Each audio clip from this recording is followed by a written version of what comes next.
Aléjate de mí. Soy un hombre pecador. No sabes quién soy y las cosas que he hecho. No tengas miedo, Simón. Perdóname. Te hemos esperado por tanto tiempo. Buenas tardes para todos ustedes, hermanos y hermanas, de nuevo en este programa semanal de lunes a lunes de una liturgia para la vida. Nos encontramos en el domingo quinto de la primera etapa del tiempo ordinario. Dios mediante, llegaremos a los 34 domingos que comprenden los tiempos ordinarios, intercalándose, como hemos comentado en otro momento, el tiempo de Adviento, Navidad, Cuaresma y Pascua. Y así suman las 52 semanas de el calendario civil. En este quinto domingo, recordemos que estamos iniciando el año. Quinto domingo. Y poco a poco nos va llevando la palabra de Dios dominicalmente a ir precisamente llevando la cronología del trabajo de nuestro Señor Jesucristo. Ahora se enfatiza mucho en la predicación. Tanto en el Evangelio está hablándonos, tomado de Lucas 5, del 1 al 11, nos está hablando, en aquel tiempo, Jesús estaba a las orillas del lago de Genesaret y la gente se agolpaba en torno suyo para oír la palabra de Dios. También la primera lectura nos está precisamente Antiguo Testamento, Isaías, está también con este mensaje de parte de Dios. También se siente perdido porque soy un pecador de labios impuros que habita en medio de un mundo de labios impuros, porque he visto con mis ojos al Rey y Señor de los ejércitos. Por otro lado, también la segunda lectura de 1 Corintios 15, 1, 11, igualmente Pablo se siente también pequeño ante esta tarea de anunciar la palabra de Dios. Aquí, bueno es que recordemos, valga decir, hace 8 días, que también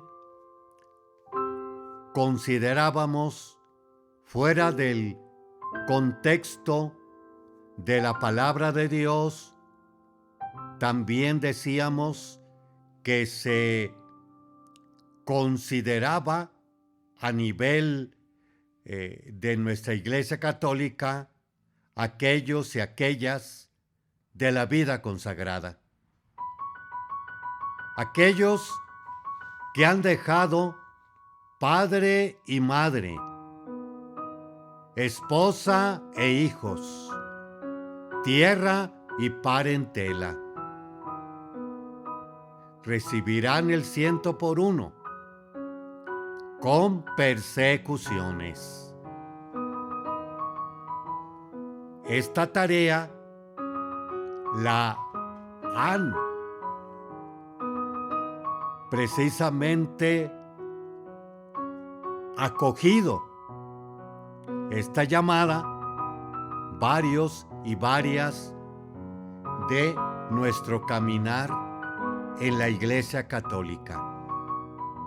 Sí, la semana pasada se hablaba de unos carismas, cualidades, como también podíamos transferir, equiparar, que esos carismas son aquellos y aquellas en nuestro caminar de la vida que están realizando diferentes tareas. Licenciados, ingenieros, doctores, arquitectos, políticos, economistas, etc. Ya lo hemos comentado hace también 3 domingos atrás, que son dones del Espíritu Santo para el bien común.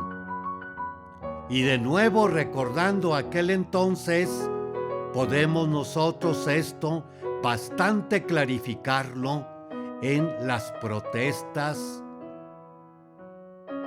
o toma de posesión de un cargo en nuestro caminar de la vida. Lo más clásico, o mejor dicho, conocido por nosotros, la toma de posesión de los presidentes, gobernadores de nuestro país. Si así lo hiciere, la patria me premie, si no, me lo demande. Sí, son necesarios estos y estas cualidades, carismas en nuestra sociedad,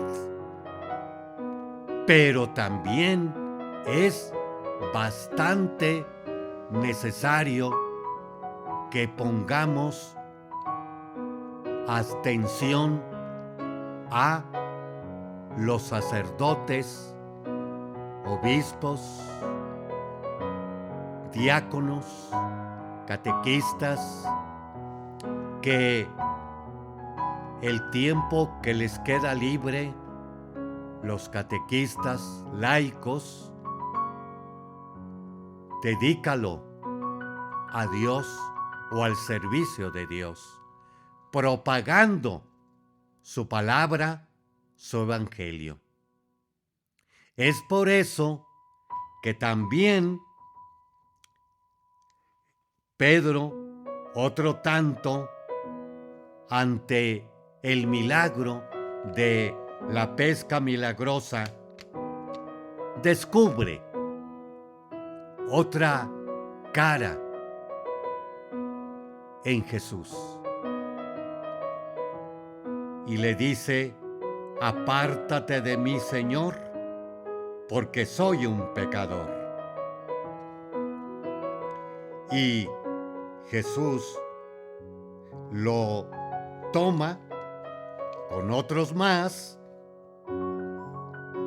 compañeros de él, su hermano Andrés, compañeros Santiago y Juan, hijos del Zebedeo, que eran compañeros de Simón. El Señor les dice ahora: no teman, desde ahora serán pescadores de hombres. Haremos un pequeño espacio y regresamos en unos momentos.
continuamos con esta segunda parte de una liturgia para la vida.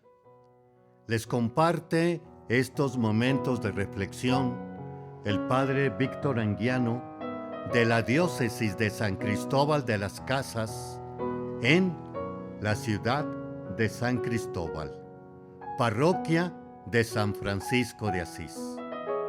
También pueden ustedes acompañarme en YouTube con una liturgia para la vida o el padre Víctor Anguiano, además de Spotify, Apple Podcasts, YouTube Music, Amazon Music, como iHeartRadio. Comentábamos que estamos en el domingo 5 y poco a poco nos ha llevando en el inicio, cronológicamente, de el caminar de Jesús. Y ahora está llamando a otros más para esta tarea. También en el Antiguo Testamento, como comentábamos, Isaías también es llamado. A tal grado que precisamente le dice: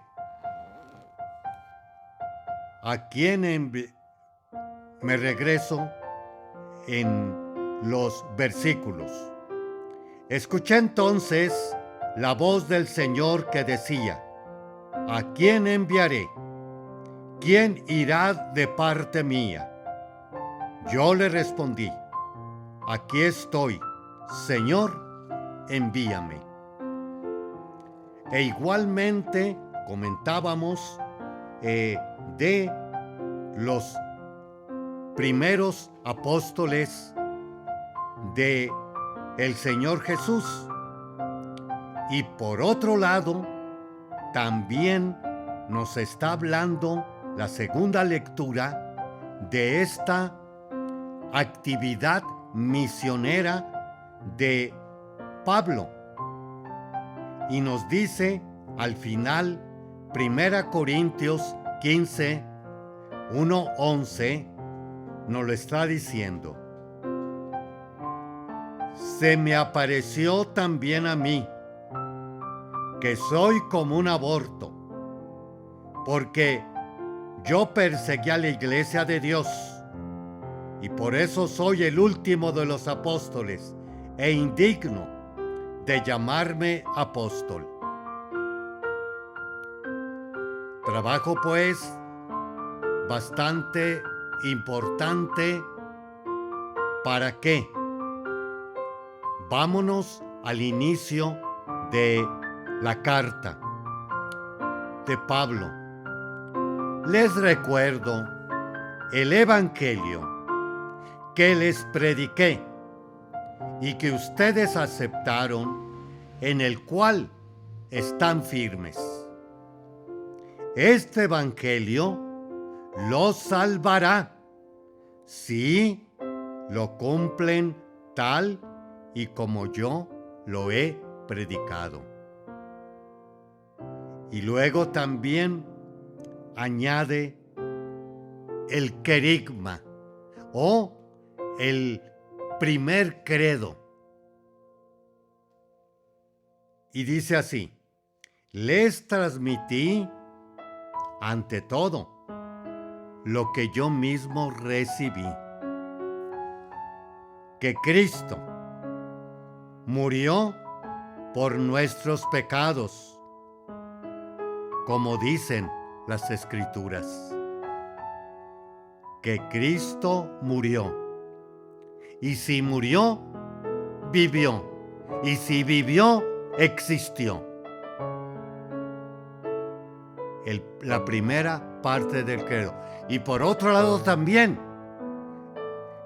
que nos está hablando cuando precisamente cómo dicen las Escrituras. Nosotros es al revés.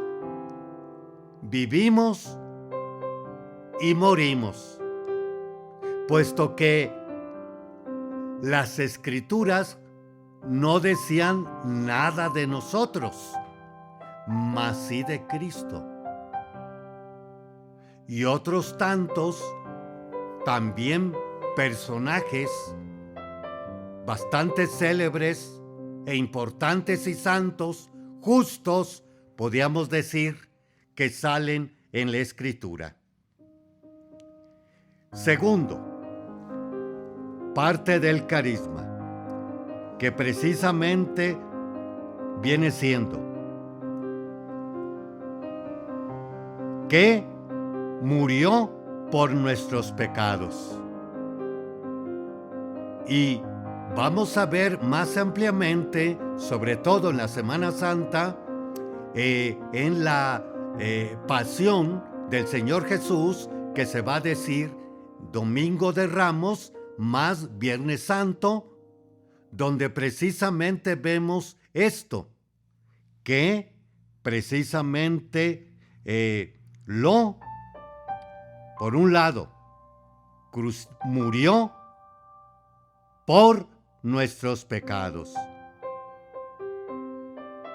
como dicen las Escrituras. Y ahí está, murió por nuestros pecados. Y también históricamente podemos también nosotros relacionarlo con su predicación, que eso fue un detonante bastante fuerte para condenarlo. Pero murió por nuestros pecados, que después nosotros lo vamos a ver en los sacramentos. Por la pasión y muerte de nuestro Señor Jesucristo y por el ministerio que se me da en la iglesia, te absuelvo de tus pecados graves y leves en el nombre del Padre, del Hijo y del Espíritu Santo. Continúo. Tercera parte del querigma. Dice que fue sepultado, que probó sepultura, no corrupción, puesto que continúa, y resucitó al tercer día según estaba escrito. De nuevo, en las Escrituras. Entonces, si resucitó, es que vive. Ahora, ¿qué sacamos de todo esto con la predicación tanto de Jesús, de los apóstoles, de Pablo y también primero en Isaías? Que lo que Dios quiere a través de su palabra, quiere que vivamos felices y eternamente. Que precisamente, de nuevo, inicio de la segunda lectura, les recuerdo el evangelio que yo les prediqué, que ustedes aceptaron y en el cual están firmes. Este evangelio los salvará si lo cumplen tal y como yo lo prediqué. Haremos otro espacio y regresamos.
continuamos con este tercer segmento en que vamos a ir poco a poco desgajando el año litúrgico. Comienza cuarto número de el nuevo diccionario de pastoral de la editorial San Pablo, que nos habla de el año litúrgico. Número 4. Comienza con el ciclo navideño. El año litúrgico comienza con el Adviento y termina con la festividad de Jesucristo, Rey del universo. El término Adviento, que significa venida o advenimiento, indica el lenguaje pagano de la venida periódica de Dios y su presencia teofánica en el templo. Equivale a retorno o aniversario. Desde el punto de vista cristiana, Adviento era la última venida del Señor al final de los tiempos. Pero al aparecer las fiestas de la Navidad y Epifanía, significó también la venida de Jesús en la humildad de la carne.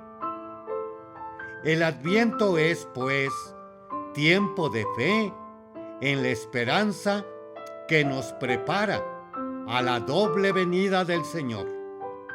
La histórica en la encarnación por medio de María, Navidad, y la escatológica al final de los tiempos, Parucía. Estas dos venidas se consideran como única, desdoblada en dos etapas. Esta doble dimensión de espera caracteriza todo el Adviento. Adviento es tiempo propicio para convertirse, suscitar esperanza y anunciar la liberación salvadora de Dios. Es tiempo además de vigilancia ante lo que esperamos, que es el retorno de Cristo en la plenitud de su reinado. La venida del Señor exige que los cristianos nos encontremos vigilantes. Al ser la venida de Cristo, anunciada por los profetas, señalada por el precursor y realizada por la Virgen, tres son las figuras centrales del Adviento: Isaías, Juan Bautista y María. Durante el Adviento, tiempo de esperanza y de preparación, se lee el libro de Isaías. Los domingos segundo y tercero se centran en la persona y obra del Bautista. Y al final del Adviento se dedica a María, que lo vivió intensamente durante 9 meses de gestación de Jesús. La Navidad, celebración del nacimiento de Jesús, Salvador del mundo, es una de las fiestas religiosas más importantes de los calendarios occidentales, religiosos y civiles. El sentido de la fiesta litúrgica navideña está indicada por los relatos evangélicos de la infancia de Mateo y Lucas, que describen el nacimiento de Jesús en Belén. Los evangelios apócrifos aportan detalles que han pasado a la tradición popular, como la gruta, el buey, la mula y la estrella luminosa en el portal. La fiesta del natalicio de Jesús, el 25 de diciembre, fue fruto de la inculturación cristiana de una fiesta romana anterior, dedicada al nacimiento del sol que triunfa de las tinieblas. Al considerar que la noche precedente era la más larga del año, la Navidad es, pues, cristalización del solsticio de invierno, ya que Cristo es el sol de justicia, astro que nace de lo alto, Lucas 1:76, o luz para alumbrar a las naciones, Lucas 3:32. No hay rechazo, sino asunción de una realidad humana y religiosa. Navidad es una fiesta popular centrada en el niño Jesús, el Belén, el árbol y los villancicos. Es fiesta familiar que reúne a los miembros dispersos en intensividad para una vida hogareña. Es fiesta fraternal en la que los parientes y amigos se intercambian felicitaciones y regalos. También es fiesta comercial a causa de la decoración e iluminación de calles y plazas y de compras de productos para la cena, adornos del hogar y regalos. Incluso sirve de ocasión para los discursos diversos de varios mandatarios. Ante la multiplicidad de Navidades, es necesario preguntarse el sentido cristiano de la Navidad.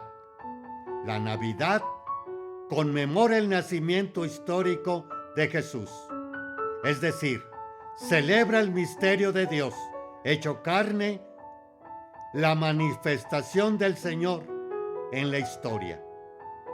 El Verbo adquiere la experiencia humana de la compasión, el sufrimiento y la solidaridad. La encarnación de Jesús es abajamiento que termina en la muerte, inició de su retorno glorioso al Padre. Esta fiesta nos descubre quién es Jesús, su buena noticia. Nos demuestra la pobreza en que Dios se encarna y nos invita a celebrarlo con paz, alegría y sobriedad. Manifiesta que Dios se ha hecho en todo semejante a nosotros. Filipenses 2:7. Ha dado a conocer la benignidad y el amor entre nosotros. Ante la grandeza del misterio de Dios encarnado, la actividad de la Iglesia y de los cristianos es de admiración, de alabanza y contemplación. La otra cara de la Navidad se llama Epifanía, que significa revelación, manifestación. Los griegos llamaban Epifanía a la aparición del soberano cuando visitaba a sus súbditos, o negativamente a la aparición imprevista del enemigo. En el Nuevo Testamento, Epifanía es la entrada de Cristo en el mundo, que viene como Señor para tomar posesión del reino. Muchas gracias, hermanos y hermanas, por habernos dejado compartir estos momentos. Y continuamos de nuevo entre ustedes con ese nuevo siguiente segmento. Le esperamos.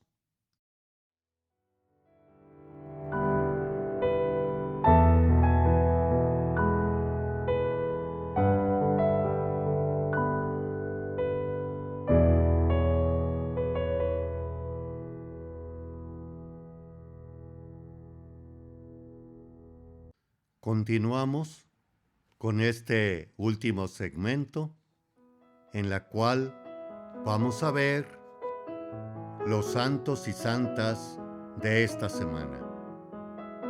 10 de febrero, Santa Escolástica, Virgen. Años 480-547. Era hermana melliza de San Benito. Desde muy temprana edad se consagró a Dios, pero se quedó en casa de sus padres mientras que Benito recibía una educación en Roma. Más tarde, Escolástica ingresó en un monasterio y llegó a fundar el primero de las religiosas que seguían la misma regla que los benedictinos de su hermano. Se cuenta que los dos hermanos se veían solamente una vez al año y pasaban el día hablando sobre Dios. En la última ocasión, Escolástica le pidió a Benito que se quedara a pasar la noche, y cuando éste se negó, ella empezó a orar y entonces se desató una enorme tempestad que impidió que Benito partiera. A los pocos días murió Escolástica y unos cuantos días después el propio Benito. Se distinguía por la pureza e intensidad de su amor a Cristo, por la alegría en el seguimiento.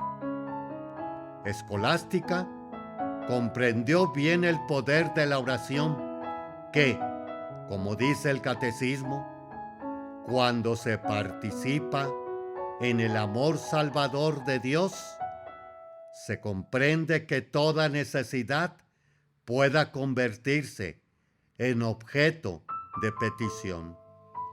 Número 2633. 11 de febrero.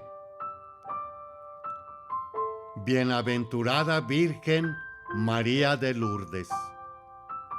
La devoción a Nuestra Señora de Lourdes se inicia en 1858, cuando la Virgen se apareció repetidas veces a Bernardita y se identificó como la Inmaculada Concepción. Considerando que Bernardita no tenía la suficiente educación como para conocer la existencia del dogma de la Inmaculada, proclamado en 1854, y para saber utilizar esas palabras por sí misma, la Iglesia ratificó que verdaderamente la Virgen se había aparecido en Lourdes. Lourdes ha sido, desde entonces, lugar de apariciones e innumerables curaciones con el agua del manantial que brotó milagrosamente en la gruta de Masabiel. El 11 de febrero, en el Día de los Enfermos, es difícil ver el sentido de la enfermedad y del dolor. Por eso el catecismo habla extensamente sobre esos temas.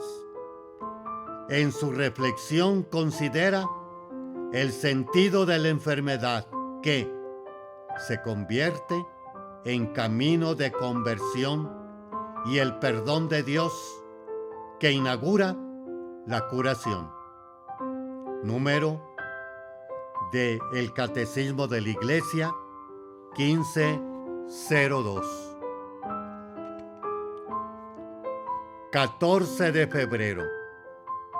Santos Cirilo, monje. Año 827-869. Y Metodio, obispo. 815-885. Estos dos hermanos griegos, copatronos de Europa, que ya fueron evangelizadores de Moravia, Bohemia y Bulgaria. En 1862, Rostislav, príncipe de Moravia, pidió misioneros que pudieran hablar el lenguaje de su país. Y los dos hermanos asumieron gustosamente esta tarea. Para mejor comunicar la palabra y la doctrina, crearon un alfabeto cirílico para traducir la liturgia al idioma eslavo.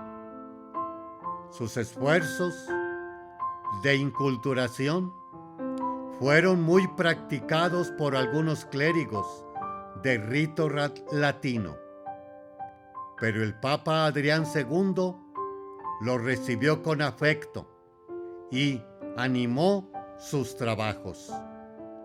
Metodio fue ordenado obispo, pero tuvo dificultades con algunos obispos alemanes del rito latino que consideraban que tal inculturación no era necesaria. Pasó los últimos años de su vida traduciendo la Biblia al eslavo.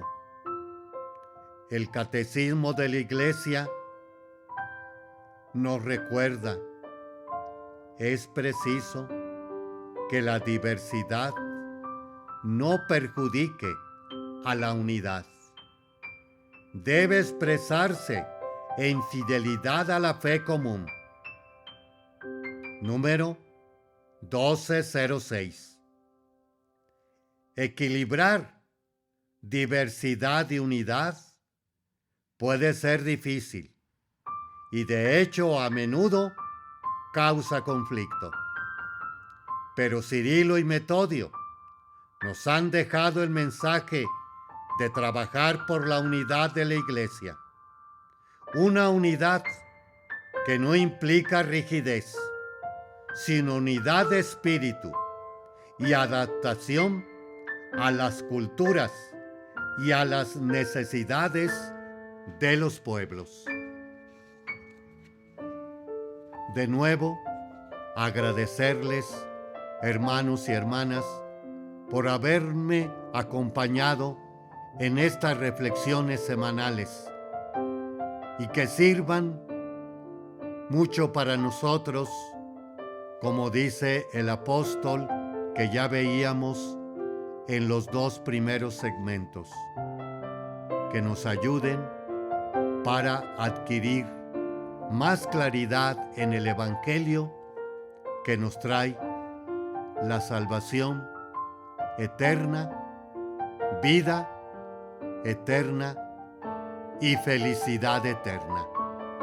Muchas gracias, buenas noches, buenos días para todos ustedes.